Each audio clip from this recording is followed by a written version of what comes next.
1941년 6월 24일 서부 사막의 영국군 전선 후방 어딘가에서 강철은 총알을 막도록 되어 있었습니다. 그것이 바로 장갑의 핵심 목적이었습니다. 하지만 연합군 정비공들이 노획한 독일 장갑차의 표준 소총을 시험 사격했을 때 그들은 총알이 측면을 깨끗하게 관통하는 것을 목격했습니다. 공격적인 각도로 경사지게 배치된 8mm 두께의 강철은 독일 선전에서 전장 방어력으로 홍보되었지만 철갑탄 소총탄에 의해 무력화되고 있었습니다. 독일의 표준 경량 정찰 차량인 SDKF-Z222는 이 사실을 발견한 모든 연합군 병사들을 충격에 빠뜨릴 취약점을 가지고 있었습니다. 차량 자체는 강력해 보였습니다. 각진 장갑판은 독특한 마른 목골 형태를 이루었고 개방형 포탑에는 20mm 기관포가 장착되어 있었습니다. 최고 속도 시속 80km로 대부분의 차량이 반응할 틈도 없이 전장을 가로질러 나타났다가 사라질 수 있었습니다. 독일 승무원들은 장갑이 자신들을 보호해 줄 것이라는 말을 믿고 이 장비들을 신뢰했습니다. 그들이 몰랐던 것은 철갑탄을 장전한 리 엔필드 소총을 든 영국 보병이 150m가 넘는 거리에서도 그들을 죽일 수 있었다는 사실입니다. SDKF-Z222위 이야기는 그 실패에서 시작되는 것이 아니라 그것을 탄생시킨 상황에서 시작됩니다. 베르사유 조약의 여파로 독일은 군사 개발에 심각한 제약을 받았습니다. 전차 생산은 명시적으로 금지되었습니다. 그러나 장갑차는 조약 문구에서 회색 영역을 차지했습니다. 라이히스베어, 레이치스베어와 이후 베르마흐트, 위허메칫는 이 허점을 이용했습니다. 전차를 만들 수 없다면 비슷한 정찰 및 보안 기능을 수행하는 장갑차를 만들겠다는 것이었습니다. 개발 일정은 독일 군사 기획자들이 요구사항을 다듬으면서 1930년대 중반까지 이어졌습니다. 그들은 전진하는 종대보다 앞서 정찰하고 적 위치에 대한 정보를 수집하며 보병과의 교전에서 생존하고 더 강력한 적을 만났을 때 신속하게 후퇴할 수 있는 차량이 필요했습니다. 속도와 기동성이 중무장보다 우선시되었습니다. 독일 교리는 정찰 부대가 적군과의 거리를 유지하고 지속적인 전투에 참여하기보다는 관찰하고 보고하는 임무를 수행할 것이라고 가정했습니다. SDKF-Z222 시리즈는 이러한 요구사항에서 탄생했습니다. 호르이, 호치, 801 셰시를 개조하고 사륜 구동 및 사륜 조향 시스템을 기반으로 제작된 이 차량은 그 시대의 정교한 공학 기술을 보여주었습니다. 사륜 조향 시스템은 좁은 유럽 거리를 주행하거나 폭격 속에서 빠르게 후진하는 데 유용한 매우 좁은 회전 반경을 가능하게 했습니다. 그러나 훈련 매뉴얼은 고속에서의 안정성 문제 때문에 운전자에게 사륜 조향 기능을 시속 20km 미만의 속도에서만 사용하도록 구체적으로 지시했습니다. 외관상 이 차량은 생산이 시작된 1937년 당시 인상적으로 현대적으로 보였습니다. 각진 장갑판은 단순히 미적인 선택이 아니라 경사와 도탄을 통해 얇은 장갑의 효율성을 극대화하기 위한 의도적인 설계 결정이었습니다. 독일 엔지니어들은 경사진 장갑이 총알을 관통시키기보다는 도탄시킬 수 있다는 것을 이해했습니다. 수류탄을 막기 위해 설계된 철망 스크린으로 보호된 10면의 개방형 포탑은 지휘관과 포수에게 좋은 시야를 제공하는 동시에 차량 중량을 관리할 수 있게 했습니다. 무장은 생산 과정에서 진화했습니다. 초기 차량에는 20mm KWK-30 기관포와 7.92mm 기관총이 장착되었습니다. 초기 생산 차량은 밀리그램 13 기관총을 사용했지만 1938년에 우수한 밀리그램 34로 교체되었습니다. 밀리그램 34는 전쟁 기간 대부분 동안 표준으로 사용되었습니다. 1942년에는 기관포가 더 빠른 발사 속도의 KW, K38로 업그레이드되어 경장갑 및 항공기에 대한 성능이 향상되었습니다. 3명의 승무원은 비좁은 환경에서 운용되었습니다. 운전병은 전방 차체에 앉아 작은 장갑 바이저를 통해 밖을 내다보았습니다. 지휘관과 포수는 포탑에 몸을 우겨 넣었는데 이는 현대 소형차의 내부보다 겨우 클 정도였습니다. 비좁은 환경에도 불구하고 승무원들은 이 차량의 기계적 신뢰성과 성능을 높이 평가했습니다. 모델에 따라 3.5L 및 3.8L 변형이 제공되는 호르이 V8 엔진은 적절한 출력을 제공했습니다.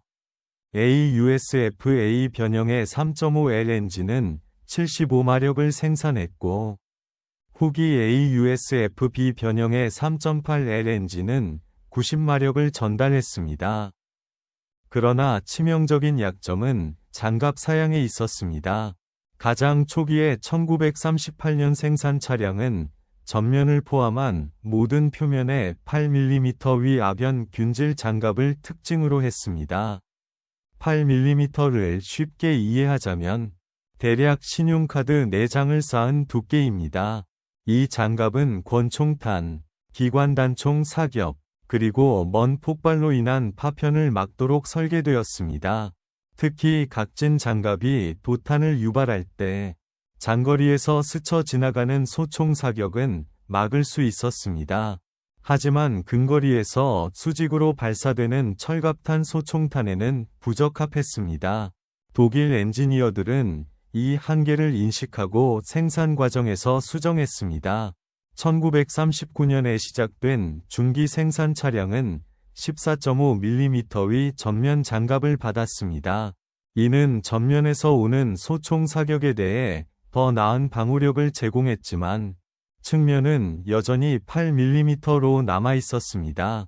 1942년부터 도입된 후기 변형은 30mm의 전면 장갑을 특징으로 하여 상당한 개선을 이루었습니다. 그러나 1942년까지 최소한의 방호력을 가진 수천 대의 초기 차량이 여전히 운용 중이었고, 심지어 개선된 모델조차도 철갑탄 소총 사격에 취약한 얇은 측면 장갑을 유지했습니다. 바닥과 후면 데크의 5mm 장갑은 훨씬 더 얇았으며 간접적인 파편에 대해서만 충분했습니다. 독일 군사 기획자들은 속도와 기동성이 제한된 방호력을 보완할 것이라는 계산된 결정을 내렸습니다. 그들은 정찰 차량이 근접 전투 상황을 피할 것이라고 가정했습니다. 이 가정은 제2차 세계대전 전투의 현실과 마주했을 때 낙관적임이 입증되었습니다. 독일 선전은 차량의 방호력을 강조했습니다. 군대에 배포된 홍보 자료는 경사진 장갑이 사격을 도탄시키는 것을 보여주었습니다. 훈련 필름은 승무원들에게 그들의 정찰 임무를 위한 적절한 방호력을 갖추고 있다고 확신시켰습니다.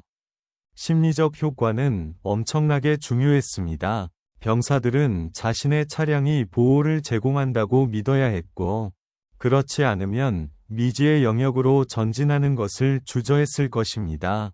각진 디자인은 인상적이고 현대적으로 보였습니다. 포탑 위의 철망은 사려 깊은 공학을 시사했습니다. 독일 승무원들은 장비를 신뢰하도록 훈련받았기 때문에 장비를 믿었습니다. 전쟁이 진행됨에 따라 가혹한 현실이 점차 드러났습니다. 1939년 9월 폴란드에서는 SDKF-Z220가 훌륭하게 임무를 수행했습니다. 준비가 안 된 상태로 구식 무기를 갖춘 폴란드군은 독일 정찰 부대에 대응하는 데 어려움을 겪었습니다. 222의 속도와 화력은 결정적이었습니다. 폴란드 대전차 소총은 제한된 수만 존재했으며 폴란드 보병은 대체로 철갑탄이 부족했습니다. 차량들은 폴란드 영토를 질주하며 정보를 수집하고 후방 지역에 혼란을 일으켰습니다. 초기 성공은 설계에 대한 독일의 확신을 입증했습니다.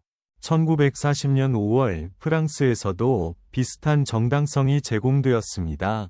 프랑스군은 더 무거운 전차와 포병을 보유하고 있었음에도 불구하고 독일의 연합작전 전술에 의해 기동전에서 패배했습니다. SDKF-Z-222는 신속한 전진에서 탁월했으며 기갑사단을 위해 정찰하고 돌파구를 활용했습니다. 무질서하고 후퇴하는 프랑스 보병은 빠르게 움직이는 정찰 차량에 최소한의 위협을 가했습니다. 작전은 6주 만에 끝났습니다. 독일 승무원들은 자신들의 차량이 입증된 전투 자산이라고 믿으며 귀국했습니다. 고위 장교들은 성공적인 정찰 작전을 독일 군사 기술이 서구 민주주의 국가의 기술을 능가한다는 증거로 인용했습니다. 1941년 4월의 발칸 작전은 이러한 인식을 강화했습니다. 이전 전쟁의 무기로 무장한 유고슬라비아군과 그리스군은 현대적인 독일 장갑에 효과적으로 대응할 수 없었습니다. 산악지형은 중전차보다 더 가볍고 기동성이 좋은 차량에 유리했습니다. 222는 약한 적을 상대로 한이 부차적인 전장에서 잘 수행했습니다. 1941년 봄까지 독일 정찰 승무원들은 그들의 차량이 효과적임이 입증된 3번의 성공적인 작전을 경험했습니다. 그들은 자신의 방어력이 충분하다는 것을 의심할 이유가 없었습니다. 그 다음은 아프리카였습니다. 아프리카 군단, 아프리카 콥스은 1941년 2월 리비아에 도착했습니다. 이 부대는 1941년 1월 11일에 공식적으로 창설되었는데, 이는 독일 최고 사령부가 북아프리카에서의 이탈리아 군사적 재난에 대응한 것입니다. 프랑스 침공 당시 제7기갑사단의 리더십으로 이미 명성이 높았던 별표 에르빈 롬멜, 어윈 롬멜, 별표 2월 11일에 사령관으로 임명되었습니다. 제5경사단의 첫 독일군 병력은 2월 11일 트리폴리에 도착했습니다. 이 초기 병력에는 아프리카 군단의 눈과 귀를 형성할 정찰 부대의 선발대가 포함되어 있었습니다.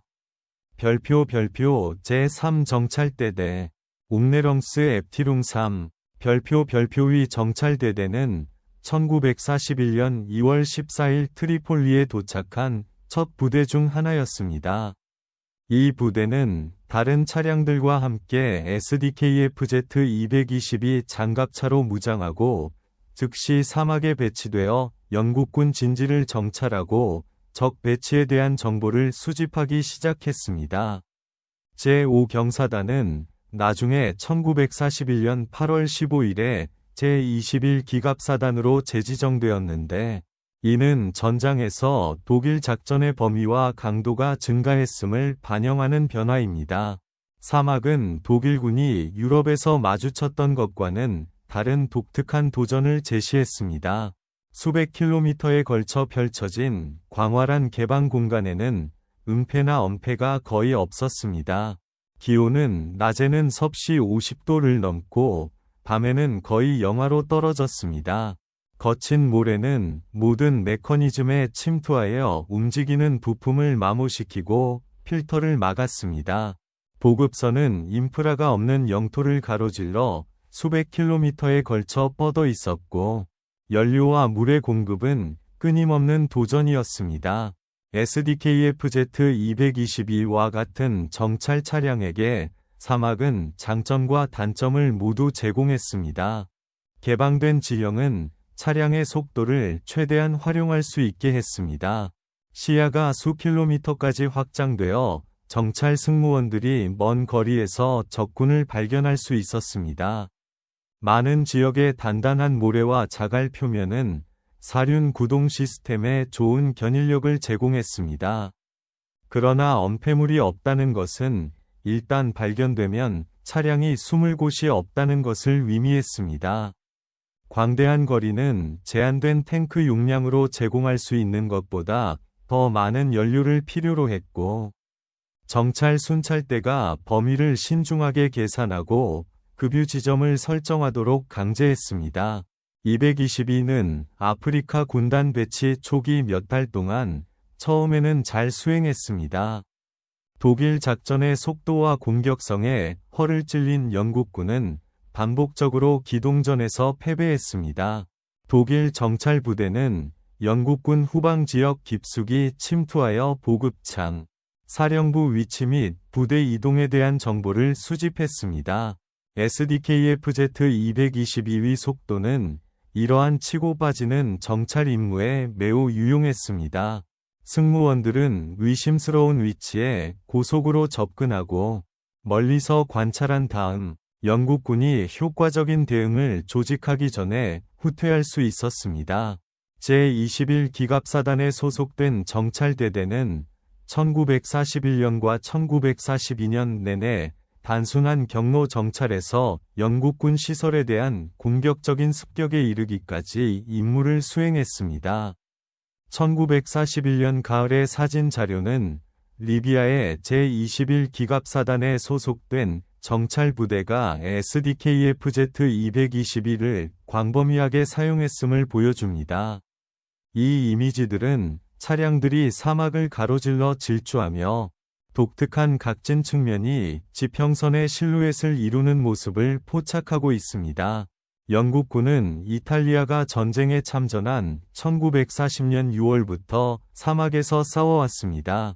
그들은 독일군이 처음에는 부족했던 전술을 개발하고 경험을 쌓았습니다. 더 결정적으로 영국군은 철갑탄을 포함한 현대적인 무기로 잘 무장하고 있었습니다. 서부 사막은 독일 장비에게 잔혹한 시험대가 되려 했고, SDKF-Z222는 부족함이 드러날 것이었습니다. 영국군은 거의 즉시 독일 차량을 노획하기 시작했습니다. 광활한 영토를 가로지르는 급격한 전진과 후퇴가 특징인 사막전의 유동적인 특성으로 인해 손상되거나 연료가 고갈된 차량은 자주 버려졌습니다. 첫 번째 주요 노획은 1941년 11월 크루세이더 작전, 오퍼레이션 크루세이더 중에 이루어졌습니다. 이 작전은 11월 18일에 포위된 토브루크 수비대를 구출하는 것을 목표로 시작되었습니다. 영국군과 독일군이 사막을 가로지르는 소용돌이치는 교전에서 충돌하면서 키레나이카, 사이레나이카 주변에서 혼란스러운 전차전이 발발했습니다. 11월 27일, 영국군은 토브룩을 성공적으로 구출했습니다. 12월 중순까지 롬멜은 엘 아가일라로 후퇴했습니다. 이 전투의 여파로 수십 대의 독일 차량이 전장에 흩어져 있었습니다. 일부는 대전차포에 의해 격파되었습니다. 다른 일부는 연료가 고갈되었는데 그들의 제한된 사거리가 사막거리에는 불충분했음이 입증되었습니다. 또 다른 차량들은 그들의 부대가 후퇴했을 때 버려졌습니다. 영국 회수팀은 찾을 수 있는 모든 것을 체계적으로 수집했습니다. 노획물 중에는 다양한 손상 상태의 여러 대의 SDKF-Z222가 있었습니다. 표준 절차는 노획된 적 장비를 설의 처트시에 있는 별표 전차 기술 학교 스쿨 오브 탱크 테크놀러지 별표로 보내 상세한 평가를 받도록 규정했습니다. 서리의 초밤 초팸 레인에 위치한 이 시설은 제2차 세계대전 내내 노획된 추축국 차량을 분석하는 영국의 주요 센터 역할을 했습니다. 이 학교는 군사과학대학 밀리터리 칼리지 오브 사이언스 의 일부였으며 나중에 전투 차량 시험장 파이팅 비어클스 프로빙 이스태블리쉬먼트 이 되었습니다. 왕립 전차 연대 로얄 탱크 레지먼트와 REM이 로얄 일렉트리컬 앤드 메커니컬 엔지니어스 위 합동팀은 노획된 모든 차량에 대한 상세한 기술 분석을 수행하여 능력, 취약점 및 전술적 함의에 대한 포괄적인 보고서를 작성했습니다. 이 작전은 11월 18일에 포위된 토브루크 수비대를 구출하는 것을 목표로 시작되었습니다. 영국군과 독일군이 사막을 가로지르는 소용돌이치는 교전에서 충돌하면서 사이레나이카 주변에서 혼란스러운 전차전이 발발했습니다. 11월 27일, 영국군은 토브룩을 성공적으로 구출했습니다. 12월 중순까지 롬멜은 아가일라로 후퇴했습니다. 이 전투의 여파로 수십 대의 독일 차량이 전장에 흩어져 있었습니다. 일부는 대전차포에 의해 격파되었습니다. 다른 일부는 연료가 고갈되었는데 그들의 제한된 사거리가 사막거리에는 불충분했음이 입증되었습니다. 또 다른 차량들은 그들의 부대가 후퇴했을 때 버려졌습니다. 영국 회수팀은 찾을 수 있는 모든 것을 체계적으로 수집했습니다. 노획물 중에는 다양한 손상 상태의 여러 대의 SDKF-Z222가 있었습니다. 표준 절차는 노획된 적 장비를 설A 위 처트C에 있는 별표 전차 기술 학교 스쿨 오브 탱크 테크놀러지 별표로 보내 상세한 평가를 받도록 규정했습니다. 서리의 초밤 레인에 위치한 이 시설은 제2차 세계대전 내내 노획된 추축국 차량을 분석하는 영국의 주요 센터 역할을 했습니다. 이 학교는 군사과학대학 밀리터리 칼리지 오브 사이언스 위 일부였으며 나중에 전투 차량 시험장 파이팅 비어클스 프로빙 이스태블리쉬먼트 이 되었습니다. 왕립 전차 연대 로얄 탱크 레지먼트와 REM이 로얄 일렉트리컬 앤드 메커니컬 엔지니어스 위 합동팀은 노획된 모든 차량에 대한 상세한 기술 분석을 수행하여 능력, 취약점 및 전술적 함의에 대한 포괄적인 보고서를 작성했습니다. 그러나 야전 지휘관들은 즉각적인 답이 필요했습니다. 그들은 영국에서 오는 보고서를 몇 달 동안 기다릴 수 없었습니다. 어떤 무기가 이 독일 차량들을 격파할 수 있을까? 그들의 약점은 무엇인가? 영국 보병과 대전차 부대는 어떻게 그들과 교전해야 하는가? 제8군에 소속된 정비공과 엔지니어들은 전선 후방에서 비공식적인 현장 테스트를 시작했으며 노획한 차량을 안전한 지역으로 끌어와 상세히 조사했습니다. 즉각적인 현장 테스트와 이어진 영국으로의 포괄적인 평가라는 이러한 패턴은 전쟁 내내 표준 절차가 되었습니다.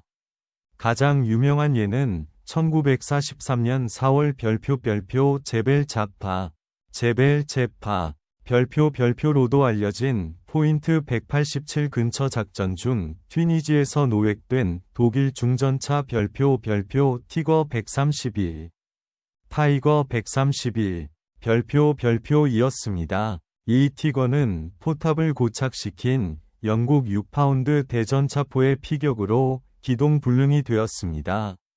승무원은 차량을 버렸고 차량은 이후 영국군에 의해 회수되었습니다. 티거 131은 독일 중전차 기술을 이해하고 싶어 했던 영국 엔지니어들에 의해 튀니지에서 처음 조사되었습니다. 그런 다음 차량은 영국으로 배송되어 처트시에서 몇 달 동안 상세한 테스트를 거쳤습니다. 포괄적인 분석은 장갑 구성 및 두께, 무기 시스템, 엔진 성능, 변속기 특성 및 기타 모든 기술적 측면을 다루었습니다. 이 단일 노획 차량에서 수집된 정보는 영국 대전차 교리와 차량 개발에 상당한 영향을 미쳤습니다. 1941년에 노획된 SDKF-Z222도 비슷한 과정을 거쳤지만 이 경량 정찰 차량은 당연히 중전차보다 전략적 관심이 덜했습니다. 그럼에도 불구하고 노획 장비 분석에 대한 영국의 체계적인 접근 방식은 비교적 사소한 차량조차도 철저한 기술 평가를 받았음을 의미했습니다.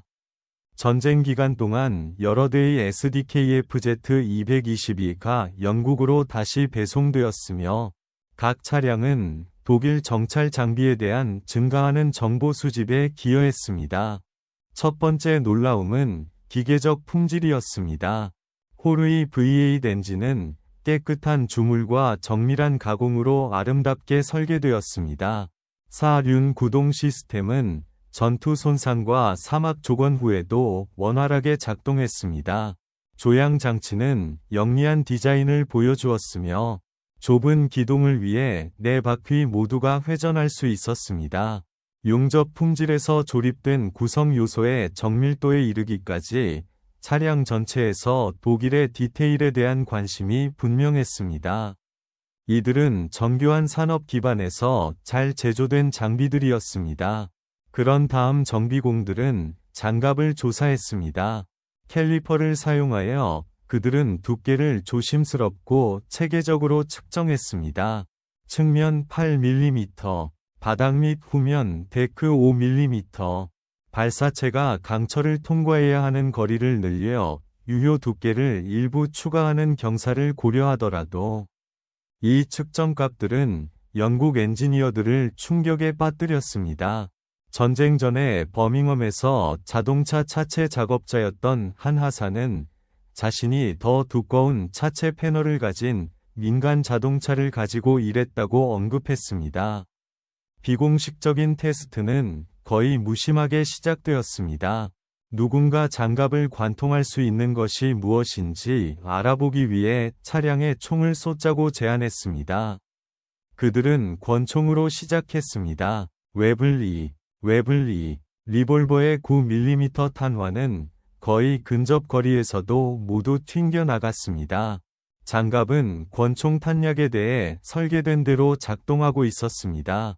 다음은 스텐, 기관 단총이었습니다. 스텐의 9mm 탄환 역시 대부분 튕겨나갔지만 아주 가까운 거리에서 수직으로 맞은 몇 발은 장갑에 심하게 보조개를 만들고 내부 표면에 별표 파편, 스폴링, 별표를 일으켰습니다. 권총과 기관 단총에 대해서는 장갑이 작동했습니다. 그런 다음 누군가 리 엔필드 소총을 가져왔습니다. .303 브리티시 구경의 표준 영국 보병 소총은 대장갑 무기로 설계된 적이 없었습니다. 그것은 단순히 600m까지 위 보병 목표물을 공격하기 위한 소총이었습니다. 표준 마크 7볼 탄약은 초당 약 2440피트의 속도로 174그레인 탄두를 특징으로 했습니다. 이것은 독일의 7.92mm 마우저나 미국의 .3006 스프링필드와 비교할 수 있는 그 시대의 완전 출력 소총 탄약의 일반적인 성능이었습니다. 그러나 영국군은 303 브리티시 탄약에 대한 철갑탄도 보유하고 있었습니다. W 마크 1 철갑탄은 93그레인의 경화 강철 코어를 특징으로 했으며 초당 약 2500피트의 속도를 달성했습니다. 이 탄약은 경장갑을 관통하기 위해 특별히 설계되었으며 정확히 이 목적을 위해 개발되었습니다. 철갑탄에 대한 입증 표준은 최소 60% 위 총알이 175야드에서 8mm 위 장갑판을 관통해야 한다고 요구했습니다. 정비공들은 몇 발이 W 마크 1 철갑탄을 장전했습니다. 전쟁 전에 사격 선수였던 그들 중 한 명이 약 50야드 거리에서 차량의 측면을 겨냥했습니다. 그는 경사진 부분이 아닌 장갑이 그의 시선에 수직인 차체의 평평한 부분을 선택했습니다. 그는 조심스럽게 조준하고 발사했습니다. 철갑탄은 깨끗하게 관통했습니다. 입구 구멍은 외부 표면에 깔끔하고 둥글었습니다. 내부의 출구 구멍은 톱니 모양으로 더 컸으며 충격으로 인해 금속 파편이 벗겨져 있었습니다. 정비공들은 그 결과를 조사하기 위해 모여 구멍 위로 손가락을 문질렀습니다. 그들은 다른 각도와 거리에서 몇 발 더 발사했습니다. 수직으로 맞은 100야드 미만의 거리에서 W마크 1 철갑탄은 8mm 측면 장갑을 일관되게 관통했습니다. 더 긴 거리나 경사진 충격에서는 관통이 덜 일관되었지만 일반적인 전투 조건에서 철갑탄을 든 영국 보병은 장갑을 무력화시킬 수 있었습니다. 그 위미는 제8군 전체에 빠르게 퍼졌습니다. 정보 장교들은 보고서를 작성했습니다. 전차 승무원들에게 정보가 전달되었습니다. 보병 부대는 업데이트된 전술 지침을 받았습니다. 장갑되었다고 추정되는 독일 정찰 차량은 적절한 탄약을 가진 보병에 의해 효과적으로 교전될 수 있었습니다. 영국 병사들은 SDKF-Z-222를 만났을 때 더 이상 대전차포를 기다리거나 전차 지원을 요청할 필요가 없었습니다. 철갑탄을 든 소총병은 차량을 무력화하고 승무원을 죽일 수 있었습니다. 추가 테스트는 다른 무기를 탐색했습니다. .55 구경 무기인 보이스 대전차 소총, 보이즈 안티-탱크 라이플은 100야드에서 23.2mm 장갑 관통력을 달성했습니다. 이것은 222에 대해서는 엄청난 과잉 살상력, 오버킬이었지만 영국 대전차 소총이 이 차량을 파괴할 것임을 확인시켜 주었습니다. 사막작전 대부분 동안 주요 영국 대전차포 역할을 했던 40mm 무기인 2파운드 대전차포는 모든 실질적인 교전 범위에서 222위 장갑을 관통할 수 있었습니다.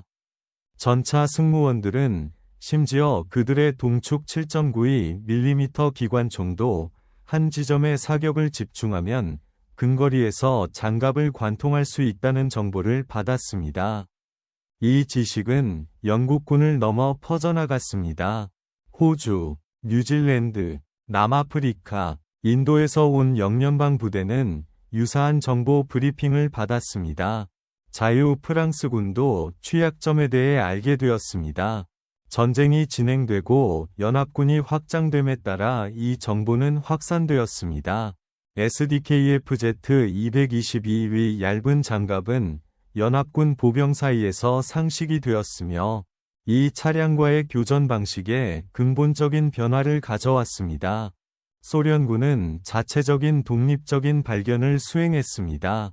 1941년 8월 23일 붉은 군대는 모스크바 근처에서 노획한 독일 SDKF-Z-221 정찰차 222의 소형 전신을 전시했습니다. 9월 7일 노획된 SDKF-Z-222 한 대가 상세한 조사를 위해 고르키의 GAZ 공장으로 옮겨졌습니다. GAZ 수석 디자이너인 비탈리 그라체프, 바이탈리 그레치브와 다른 엔지니어들은 치수 측정, 재료 테스트 및 디자인 특징 평가를 포함하여 차량을 철저히 검사했습니다. 그라체프는 최대 도탄 효과를 위해 각을 이룬다면 장갑판에 특히 깊은 인상을 받았습니다. 소련 엔지니어들은 이미 1941년 7월 17일에 자체 경장갑차 설계 작업을 시작했지만 독일 차량에 대한 조사는 최종 설계에 영향을 미쳤습니다. 1942년 4월에 생산이 시작된 BA-64 경장갑차는 독일 차량의 차체를 느슨하게 모델링한 것을 통합했습니다. 다면 각진 장갑판 배열은 독일 설계에서 직접 채택되었습니다. 그러나 소련 엔지니어들은 독일의 실수로부터 배웠습니다. BA-64는 측면에 9mm의 장갑을 특징으로 했으며 독일 차량보다 약간 두꺼웠지만 여전히 철갑탄 소총 사격에 취약했습니다. 더 중요하게도 소련 디자이너들은 경장갑차가 현대 대전차 무기에 근본적으로 취약하다는 것을 이해하고 생산 효율성을 극대화하면서 1개를 수용하여 차량을 설계했습니다. BA-64는 독일 차량의 4.8톤에 비해 2.4톤에 불과했고 3명 대신 2명이 승무원으로 SDKF-Z222보다 상당히 작았습니다. 기존 소련 트럭 및 자동차 생산에 자동차 부품을 사용하여 제조 비용이 저렴했습니다. 가장 중요한 것은 대량 생산이 더 쉬웠다는 것입니다. 고르키의 GAZ 공장은 GAZ-64 지프를 생산하는 동일한 조립 라인에서 BA-64를 제조할 수 있었으며 생산 속도를 높이기 위해 부품과 툴링을 공유했습니다. 소련의 생산 철학은 독일의 접근 방식과 근본적으로 달랐습니다. 복잡한 기능을 가진 정교한 차량을 제한된 수로 생산하는 대신 소련 공장은 그들의 역할에 적합한 더 단순한 차량을 엄청난 양으로 생산했습니다. 약 9110대의 BA-64 변형이 1942년에서 1946년 사이에 제작되었습니다. 여기에는 1942년부터 1943년까지의 오리지널 BA-64 모델 3901대와 1943년부터 1946년까지의 개선된 BA-64B 모델 5209대가 포함되었습니다. 이 총 생산량은 6년 동안 제조된 1000대 미만의 SDKF-Z222를 압도했습니다. BA-64는 SDKF-Z222가 독일 서비스에서 퇴역한 후에도 1950년대 초중반까지 소련에서 운용되었습니다. 소련 차량은 폴란드, 체코슬로바키아, 중국, 북한, 유고슬라비아를 포함한 수많은 연합국에 수출되었습니다. 여러 전후 분쟁에서 전투를 경험한 그것의 긴 수명과 광범위한 보급은 그 독일 영감의 제한된 생산과 이른 노후화와 극명한 대조를 이루었습니다. 영국군은 별표 다임러 장갑차, 데이물러 아머드카, 별표와 별표 험버 장갑차, 험벌 아머드카, 별표를 포함하여 자체 경장갑차를 개발했습니다. 둘 다 SDKF-Z222 보다 상당히 더 나은 장갑 방호력을 특징으로 했습니다. 1941년에 취역한 다임러는 차체 측면에 16mm, 전면에 30mm의 장갑을 특징으로 했습니다. 이는 일반적인 전투 범위에서 철갑탄을 포함한 소총 사격에 대한 진정한 방호력을 제공했습니다. 다임러는 2파운드 대전차포를 장착하여 독일 차량의 20mm 기관포보다 적 장갑에 대해 훨씬 더 치명적이었습니다. 이 비교 가능한 차량들 사이의 대조는 다른 국가들이 장갑차 설계 문제에 어떻게 접근했는지를 강조합니다. 독일은 속도와 민첩성을 우선시하여 최소한의 장갑 방호력을 수용했습니다. 영국은 화력과 적절한 방호력을 우선시하여 다소 감소된 기동성을 수용했습니다. 소련은 대량 생산과 경제성을 우선시하여 방호력과 정교함 모두의 한계를 수용했습니다. 전투 경험은 영국식 접근 방식이 경쟁 지역에서 작전할 것으로 예상되는 장갑차에 가장 성공적이었으며, 소련식 접근 방식은 절실히 필요한 부대에 적절한 수위 차량을 제공하는 데 탁월했음을 시사했습니다. 1942년 후반에 사막전쟁에 참전한 미국군은 노획된 독일 차량에 대한 자체 테스트를 수행했습니다. 미국 군수팀은 과학적 방법론을 가지고 도착하여 체계적인 탄도 테스트를 수행하고 상세한 기술 보고서를 작성했습니다. 그들은 곧 전투에서 이 차량들을 상대하게 될 병사들에게 전술 정보를 제공하기 위해 독일 장갑에 대한 미국 무기를 테스트했습니다. 신형 M1 게런드와 함께 운용되었던 제1차 세계대전 이후에도 사용된 표준 미국 볼트 액션 소총인 M1903 스프링필드 소총은 .3006 스프링필드 탄약을 발사했습니다. 검은색 탄두 팁으로 식별되는 이 탄약의 M2 철갑탄은 경장갑을 무력화하기 위해 특별히 설계되었습니다. 공식 사양은 100야드에서 최소 10.67mm의 장갑 관통력을 요구했습니다. 현장 테스트는 100야드에서 12.7mm까지의 관통력을 기록했으며 이는 SDKF-Z222의 8mm 장갑 두께를 상당히 초과했습니다. 동일한 .3006 스프링필드 탄약을 발사하지만 반자동 소총인 신형 M1 게런드는 더 빠른 후속 사격의 이전과 함께 동일한 철갑탄 성능을 제공했습니다. 미국 보병은 M2 철갑탄을 사용하여 독일 장갑차와 자신감을 가지고 교전할 수 있었습니다.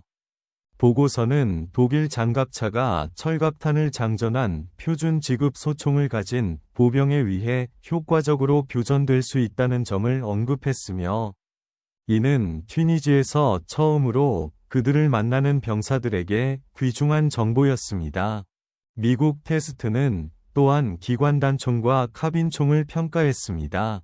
상대적으로 저출력인 .45 ACP 권총 탄약을 발사하는 별표 톰슨 기관단총, 톰슨 서브머신건, 별표은 동일한 지점에 대한 여러 발이 근접 사격 없이는 장갑을 관통할 수 없었습니다. 중간 탄약인 .30 구경 카빈 탄약을 발사하는 M1 카빈은 미미한 관통 능력을 가졌습니다.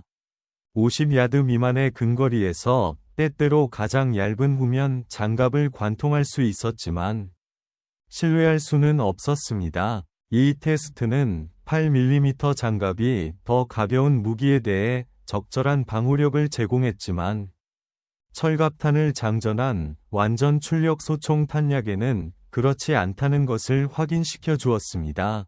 표준 볼 탄약과 철갑탄 사이의 구별은 중요했습니다.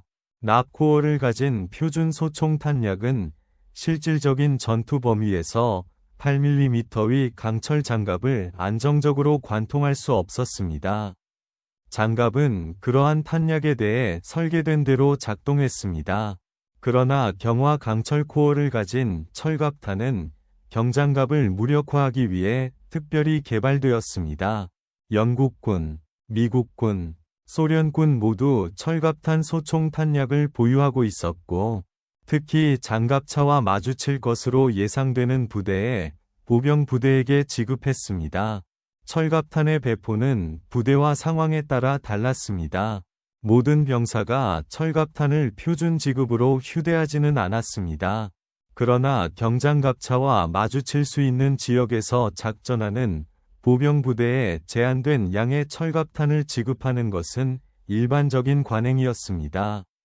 분대장, 지정 사수 및 대전차팀은 일상적으로 철갑탄을 휴대했습니다. 정보가 독일 정찰 부대가 근처에서 작전하고 있음을 나타낼 때 추가 철갑탄이 배포되곤 했습니다. 충격 각도는 관통 효율성에 결정적인 역할을 했습니다. SDKF-Z222의 각진 장갑 디자인은 경사도를 극대화하여 유효 두께를 증가시키고 도탄을 유도했습니다. 수직에서 60도 각도로 충격하는 총알은 명목상 8mm 두께보다 훨씬 더 많은 강철을 통과해야 했습니다. 이것이 독일 엔지니어들이 극단적인 각도로 경사진 플레이트로 차량을 설계한 이유입니다. 철갑탄조차도 관통하기보다는 튕겨나갈 수 있었습니다. 그러나 실제 전투 조건에서 장갑차는 적의 사격의 수직 또는 거의 수직인 표면을 자주 드러냈습니다. 8mm 장갑이 가장 평평한 차량의 측면은 차량이 적 위치와 평행하게 이동하거나 목표물과 교전하기 위해 회전할 때마다 취약했습니다. 평평한 후면, 데크와 후면, 플레이트는 훨씬 더 취약했습니다. 독일 승무원들은 측면이나 후면이 적 보병에게 노출되는 상황을 피하려고 배웠지만 유동적인 전투에서 그러한 노출은 종종 피할 수 없었습니다. 1942년 후반까지 SDKF-Z222의 취약성은 여러 군대와 전장에서 잘 문서화되었습니다. 사막, 러시아, 이탈리아, 그리고 결국 프랑스에서 작전하는 독일 정찰 부대는 철갑탄을 가진 소총 사격이 차량을 무력화시킬 수 있다는 것을 이해하는 적을 모두 마주했습니다. 222에게는 최전선 정찰 역할에서 종말이 임박했습니다. 좋은 도로, 약한 적, 짧은 작전이 취약점을 가려주었던 폴란드, 프랑스, 발칸에서 잘 수행했던 이 차량은 철갑탄이 연합군 전체에 표준 지급이 되면서 1943년까지 잘 무장된 연합군과 소련군에 맞서 점차 구식이 되었습니다. 1938년 그 시대의 군사 기술에 대해 완벽하게 적절했던 얇은 장갑은 연합군 전체에 철갑탄이 표준 지급이 되면서 1943년까지 치명적인 약점이 되었습니다. 독일 군 지도부는 1942년 초까지 부적절한 정찰 차량 방호력 문제를 인식했습니다. 아프리카와 러시아의 전투 보고서는 SDKF-Z222 시리즈가 적의 사격에 취약하다는 것을 일관되게 강조했습니다. 부대 지휘관들은 더 잘 보호되는 차량을 요청했습니다.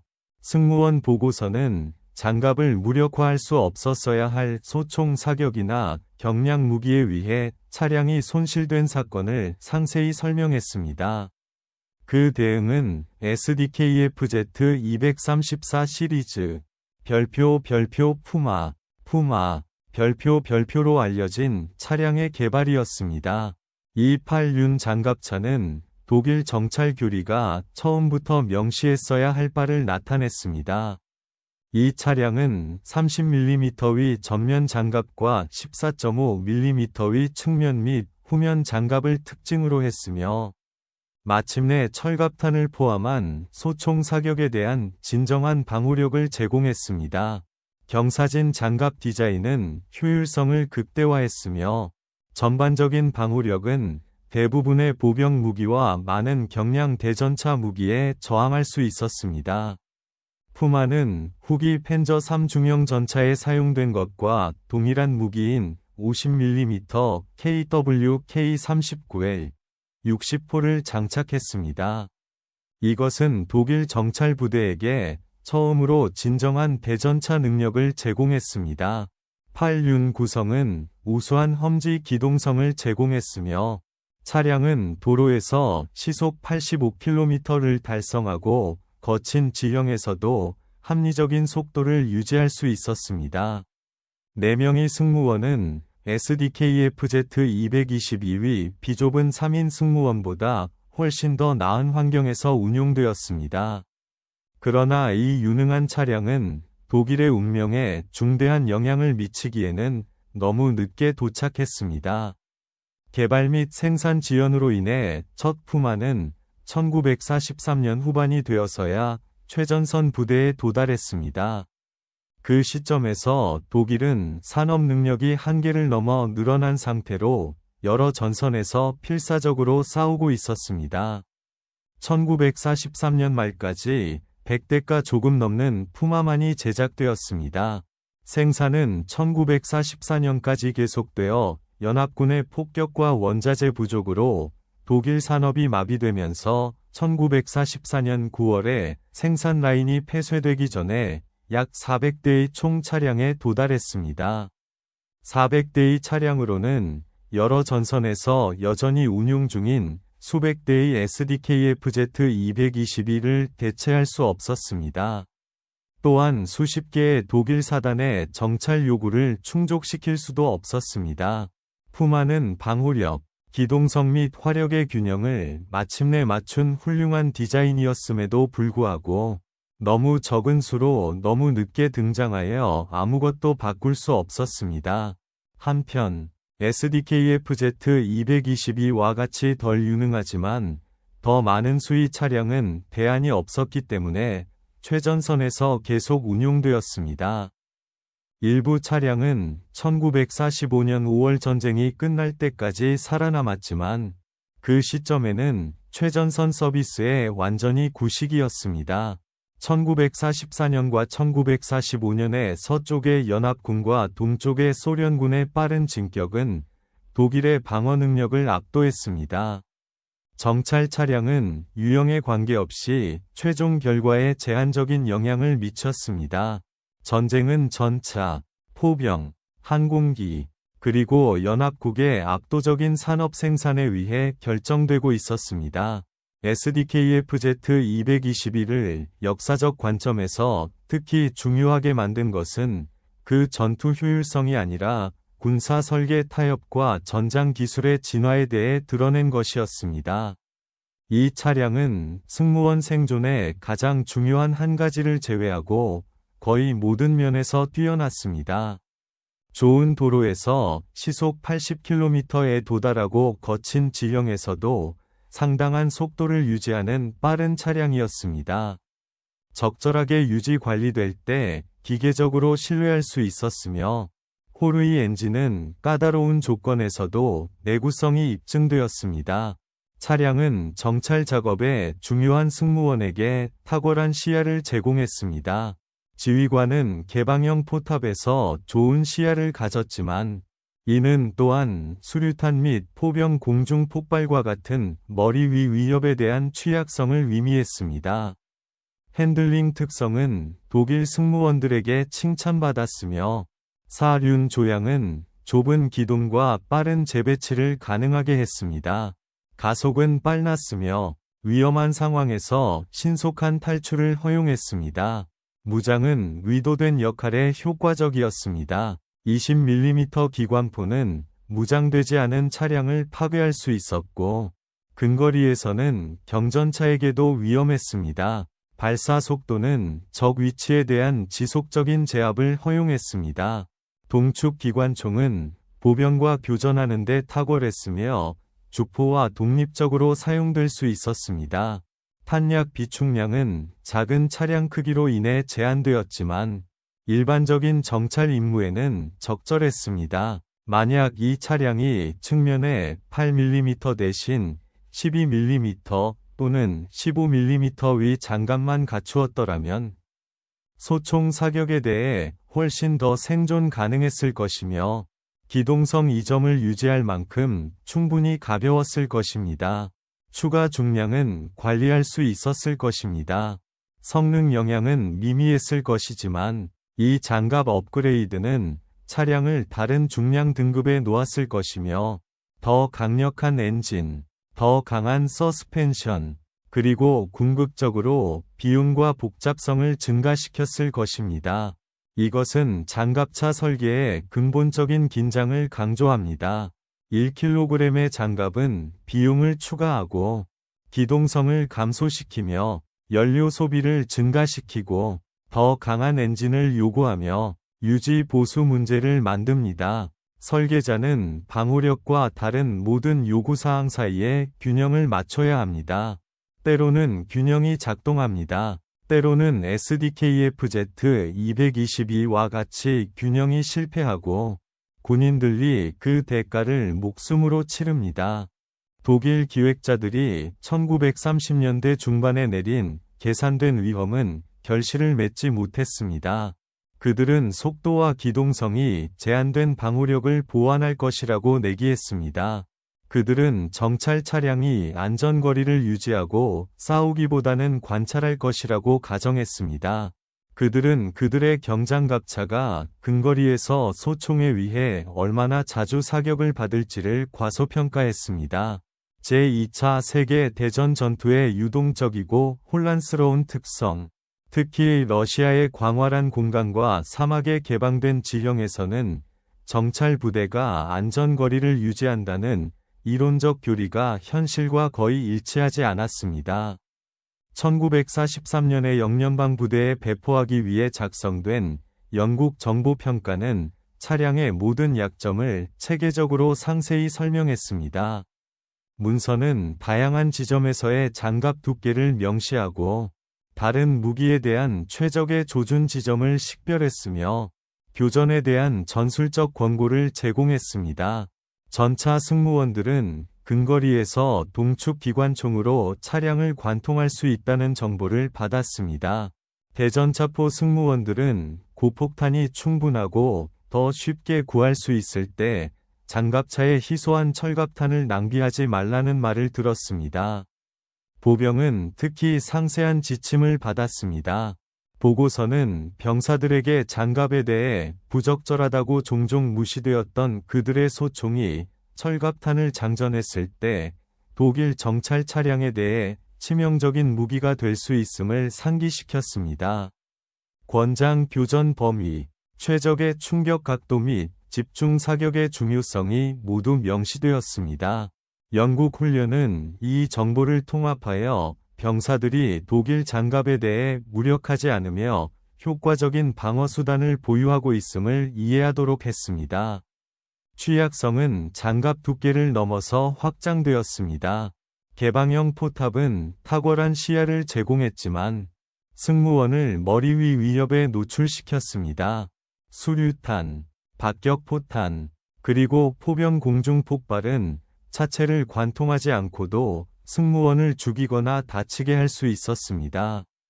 포탑 개구부 위의 철망 스크린은 직접 투척된 수류탄에 대해 일부 보호를 제공했지만 근처 폭발로 인한 파편을 막을 수는 없었습니다. 비좁은 내부는 어떤 관통이라도 사상자를 초래할 가능성이 높다는 것을 의미했습니다.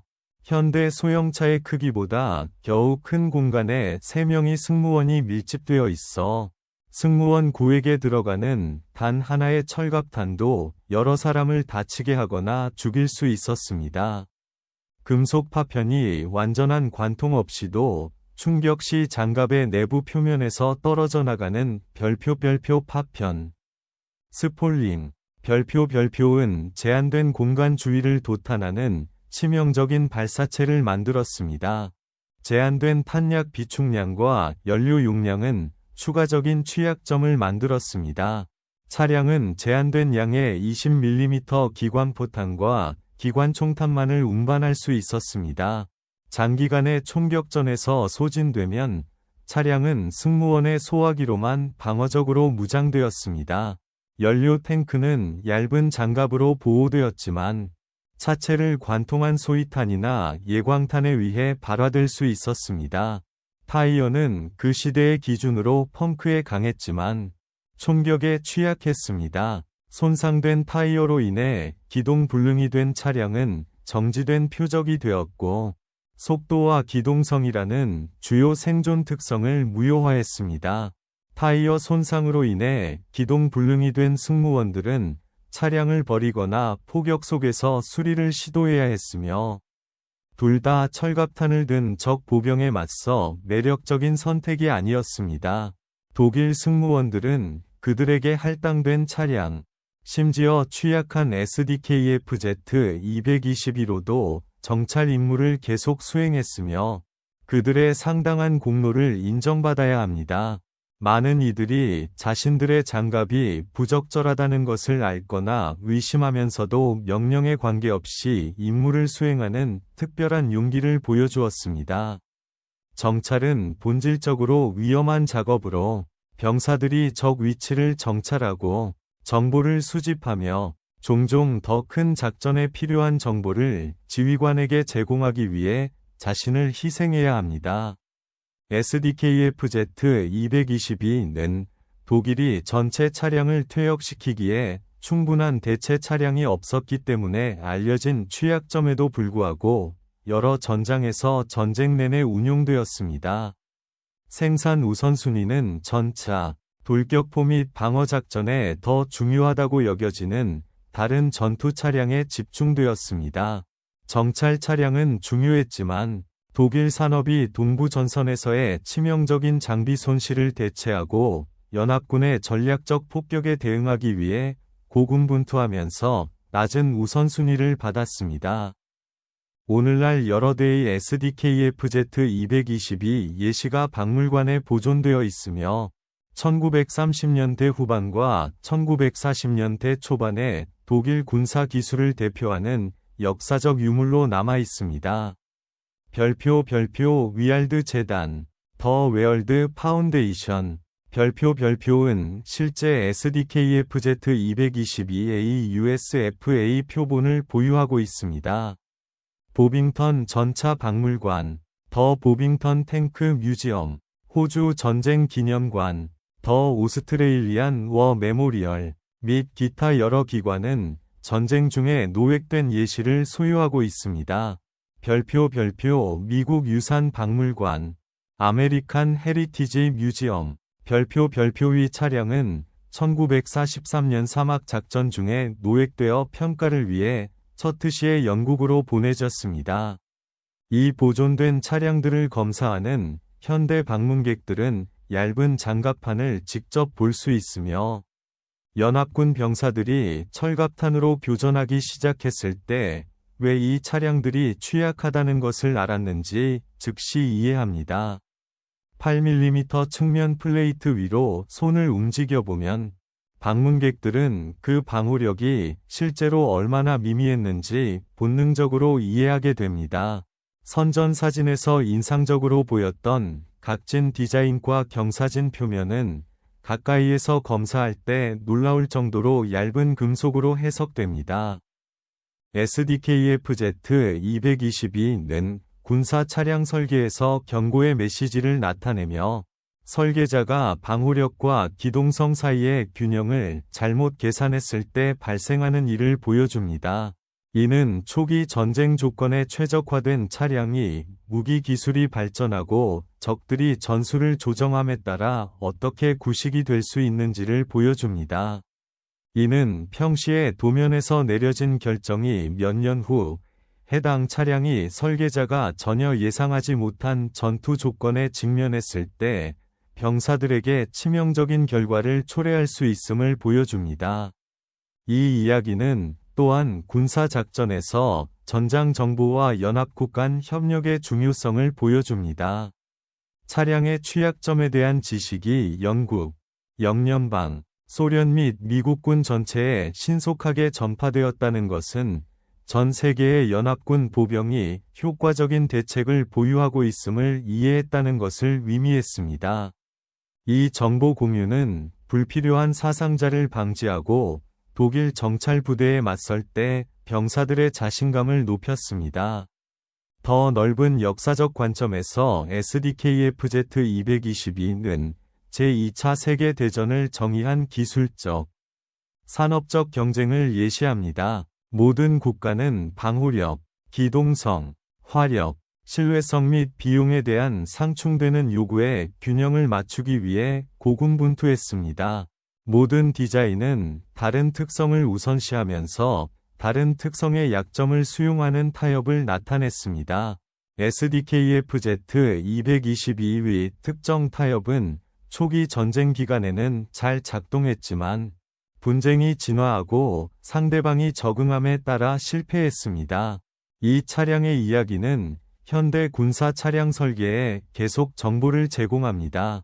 현재의 경장갑차와 보병 전투 차량은 방호력과 기동성 및 비용 사이의 균형을 맞추는 유사한 도전에 직면해 있습니다.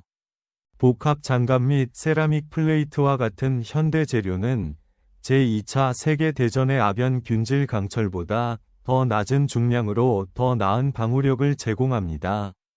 그러나 근본적인 긴장은 남아 있습니다. 방호력을 위해 추가되는 모든 킬로그램은 기동성을 감소시키고 연료 소비를 증가시킵니다.